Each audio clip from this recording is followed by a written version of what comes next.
আমরা সেটাই করবো এবং আমরা তাদের সঙ্গে ইনসাফ করবো।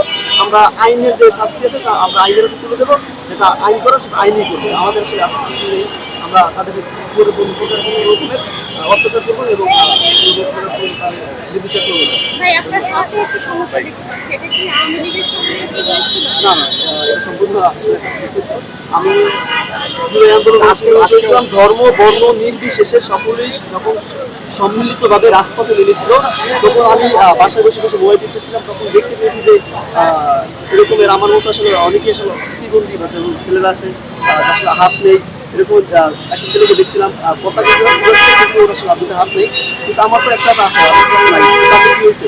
আমি আসলে এবার বসে থাকতে পারিনি। আমি আমার জায়গা থেকে আসলে দেশের সাথে, দেশের সার্বভৌমত্বের সাথে আমি আসলে মানুষের এই যে বৈষম্য ছাত্র আন্দোলন ছিল, ছাত্র জনতার আন্দোলন ছিল, সেই আন্দোলনে অংশগ্রহণ করেছিলাম এবং আমিও সেই পেট্রোল বাহিনী যে আওয়ামী লীগ, সিদ্ধ আওয়ামী লীগ, সেই আওয়ামী লীগ দ্বারা আসলে নির্যাতিত হয়েছিলাম এবং তাদের দ্বারা আসলে আক্রমণের শিকার হয়েছিলাম।